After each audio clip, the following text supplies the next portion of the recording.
I want everybody to keep in mind that we are now in the postprandial part of the program.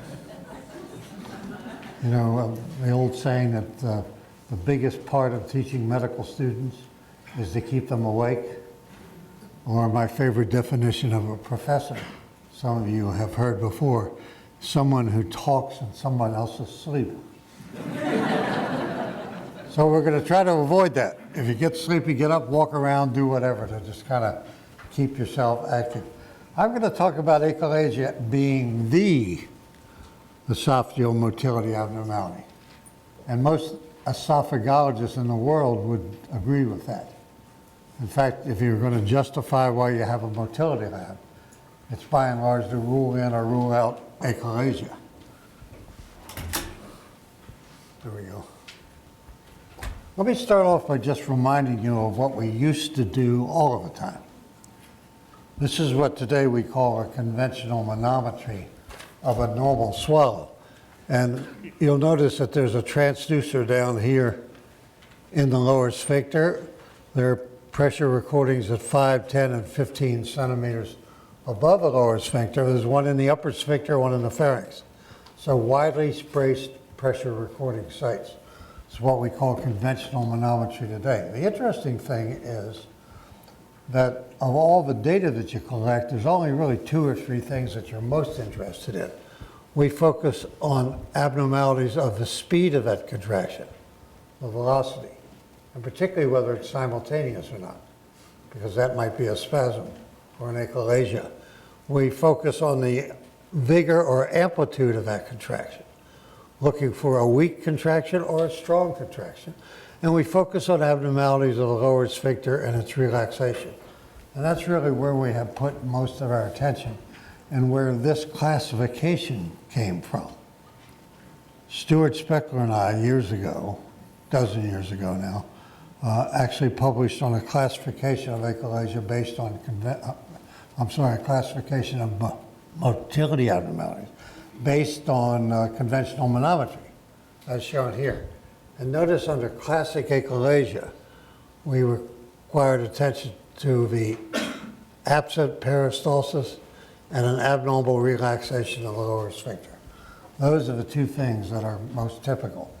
Subsequent to this, over the last decade, a group at Northwestern University has developed high-resolution manometry, which I'll show you a little bit of in a minute, and a new classification, new but pretty similar actually. It's the so-called Chicago classification. We're actually working on the Charleston classification now. Anyway, the Chicago, as John Pandolfino, who was one of the innovators, said in a recent publication, the Chicago classification was a direct extension of the conventional classification created by Speckler and myself. The task at hand is to determine whether these distinct categories truly matter in clinical practice. And I absolutely love the discussion about SOD this morning. See, can we diagnose it? How do we diagnose it? Should we diagnose it? Can we treat it? How do we treat it? Should we treat it? I got to tell you, at least about achalasia, you know, we know how to diagnose it, and we know how to treat it too, so it'll be a pleasure to tell you guys about this. Okay, esophageal motility. Yeah, you can get me later. So motility abnormalities are not necessarily diseases or disorders, with the exception of achalasia and scleroderma. These are the 2 that we know the pathology of. We know what the underlying mechanism of the abnormality is. And I'll come back to that. All the others are just abnormal motility patterns in patients who present with what might be an esophageal symptom: chest pain, dysphagia, heartburn, regurgitation. And the question the referring doctor wants to know, and many of you in this room, I hope we've been able to answer this some of the time, do those motility abnormalities cause or explain the patient's symptom? That's a hard question, but we try our best to get there. Well, here's the future, of course.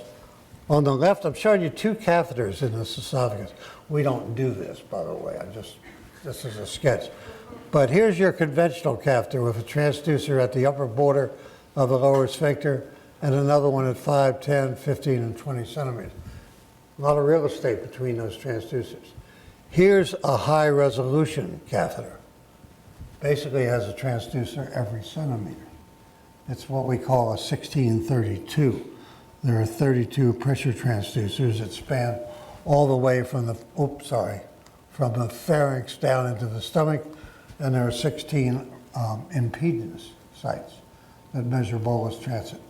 Conventional high-resolution impedance manometry is what most people do these days, and this is what that normal swallow that I just showed you will look like with high-resolution manometry.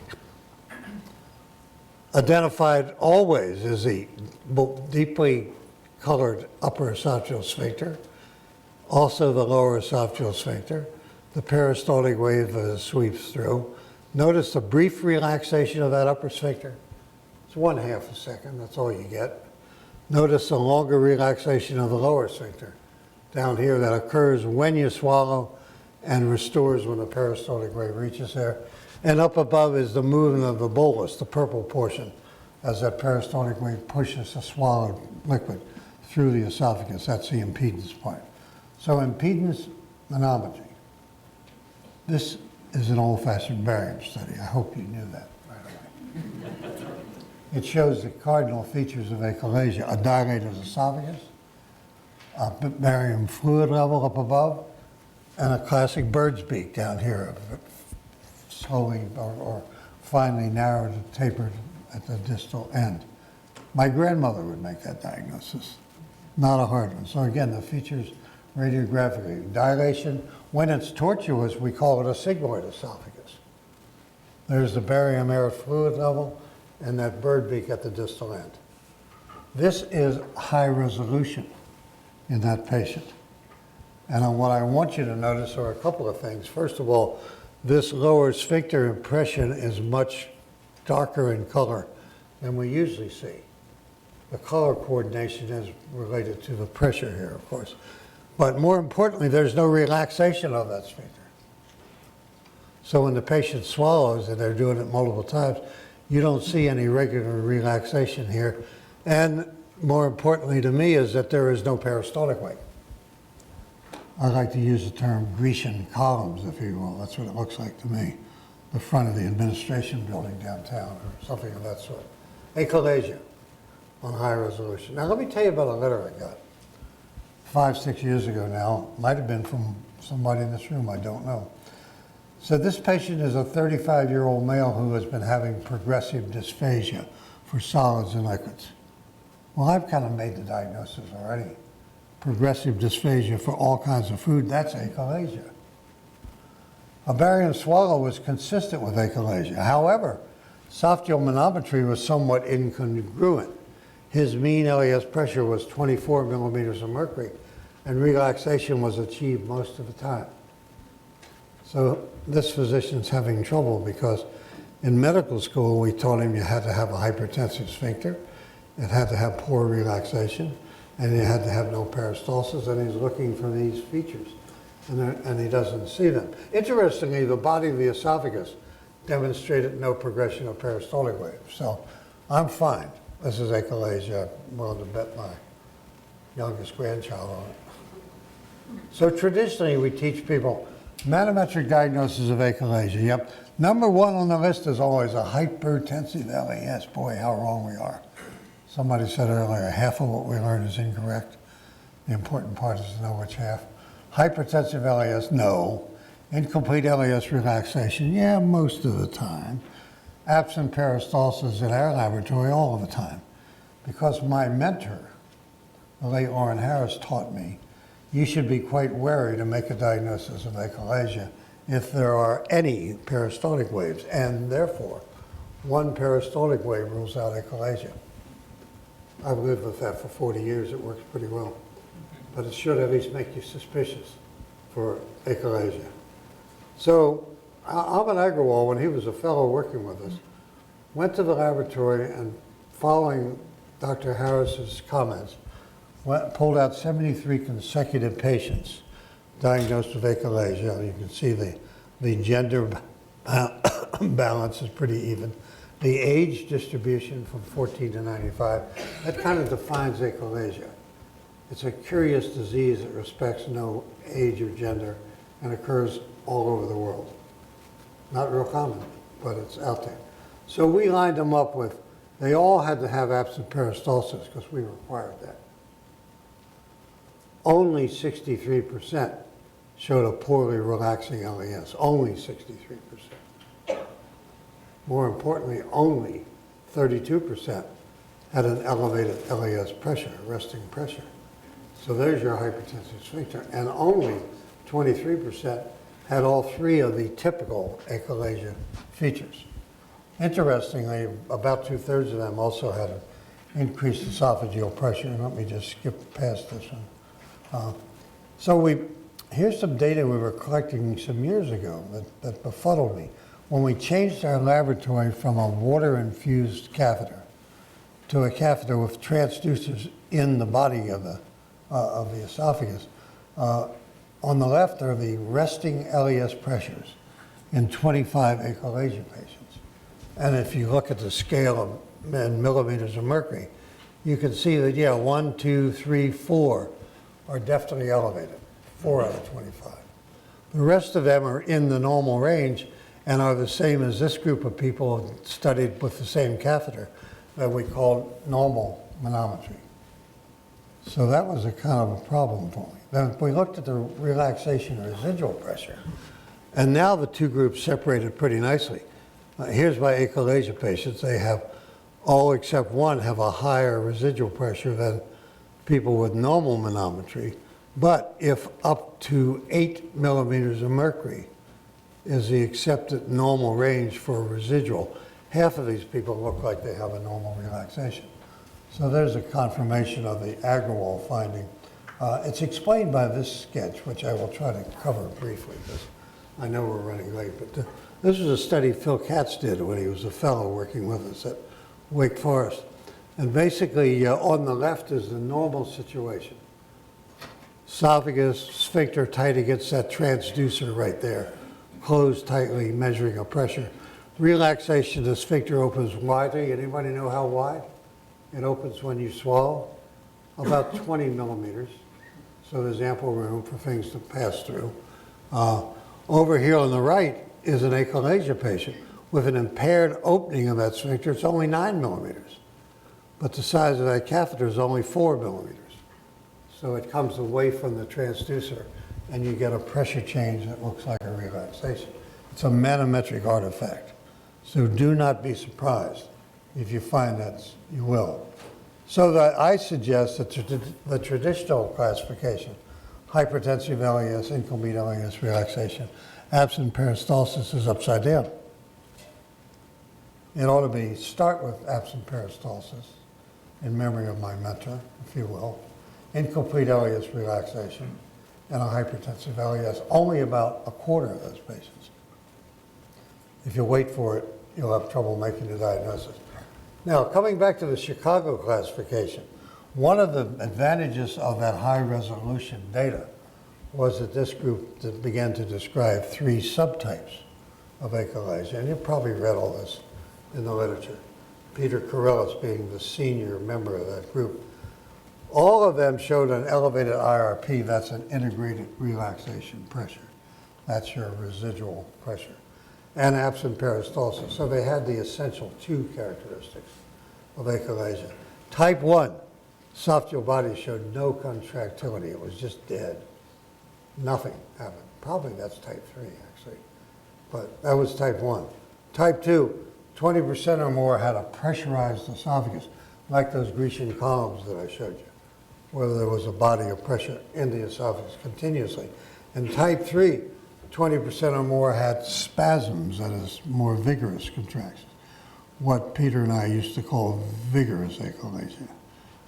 Same thing, I think, but we're calling it type 3 these days. So the retyping of achalasia is not a surprise, not really new, just easier for most people to see with high resolution. There they are there. On the left, type 1, you can barely see anything going on between the sphincters. Type 2, there are the columns. And here's that vigorous achalasia, type 3, much more aggressive. My guess is that as the disease evolves, that it really goes this way. 1, 2, 3. That one's burned out. And John Pandolfino thinks so too. Okay, so we know a lot about this disease. The pathology, it is a denervated esophagus. I won't go through all this stuff because I think we probably are running late, aren't we? A little more on the denervation, but the major finding is the loss of the myotomy ganglia. There are no nerves there. There's no wiring to make a peristaltic wave and cause a relaxation of your sphincter. There's no nitric oxide generating nerves, and that's what relaxes your sphincter and gives you peristalsis. Up and down, all the way up into the dorsal motor nucleus, up in the vagus even, can be affected by this disease. What's the one thing we don't know about achalasia? Why? What causes it? My guess would be it's a herpes virus, but nobody has documented that yet. So is it autoimmune, infectious, hereditary, degenerative? Don't know. We know a lot of other stuff. Now let me tell you about the one major study that's been published recently. And I hope you all know this study. But it was a multi-center study out of the Netherlands. Guy Beckstein was the first author. One was published in the New England Journal, 2011.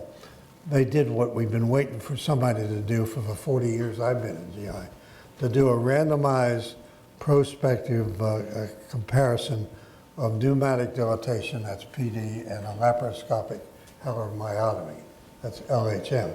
And they had about 200 patients in both groups.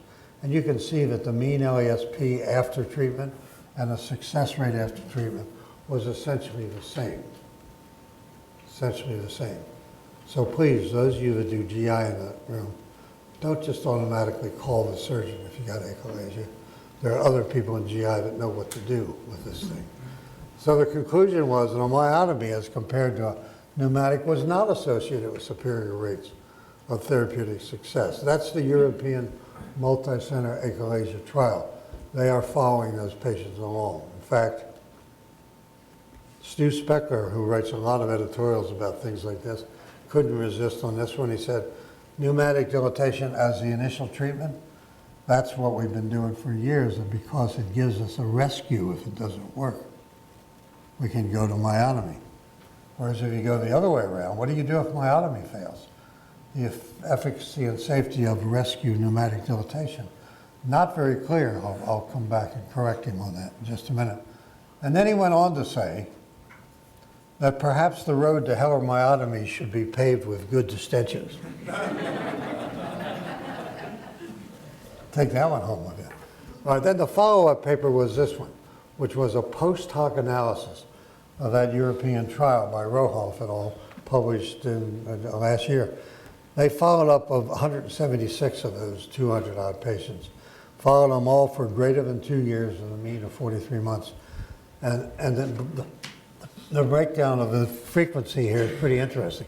Type 1 patients were 25% of the total.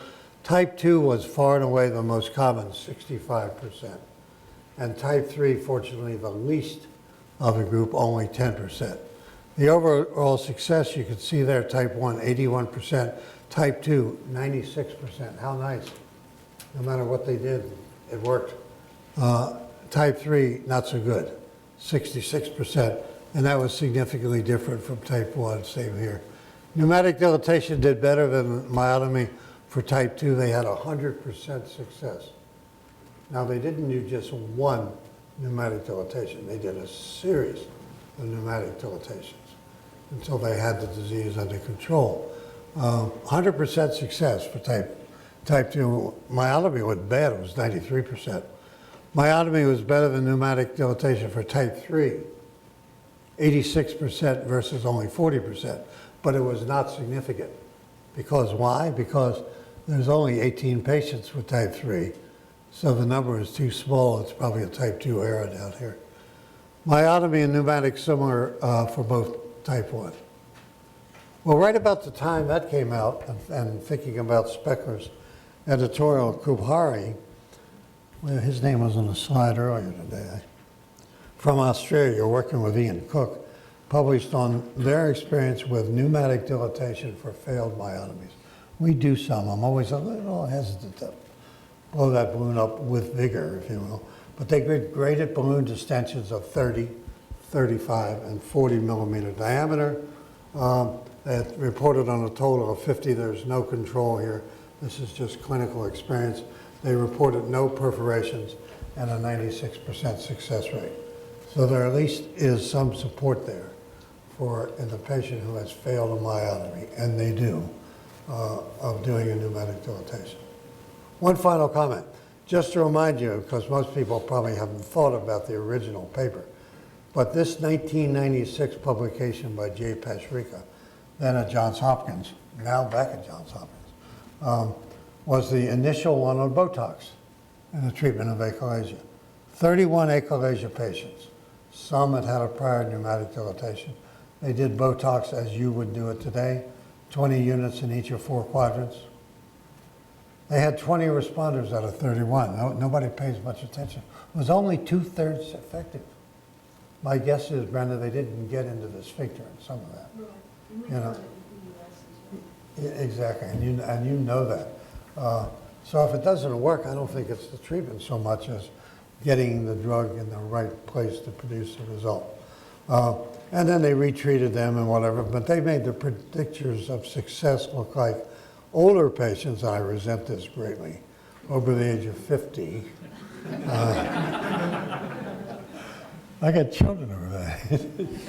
Vigorous achalasia, where they saw 100% response, which is kind of interesting because we don't regularly. And LES pressure less than 20 after 1 week was a good predictor. And of course, the downside is you got to repeat to doing the cost. That's an old cost, and whatever. Anyway, so to bring this to a summary and to invite my consultant who's waiting in the wings here, treatment of achalasia, the preferred definitive long-term options have been and are either a pneumatic dilatation or a myotomy, done laparoscopically these days. Botulinum toxin I used to say in the elderly or the comorbidity, but it's really comorbidity. It's not how old the patient is that makes you decide not. If they can't tolerate surgery, you don't want to go in this direction in a pneumatic or a myotomy. You're going to do Botox, and we got a number of people we're following. Pharmacotherapy, you can use nifedipine. It works. Nifedipine given before each meal will relax that sphincter and can be very effective in a lot of people. And yes, you can use Viagra. And if it ever gets cheaper, probably do that. But Joe, would you come back up here? Tell us a little bit about POEM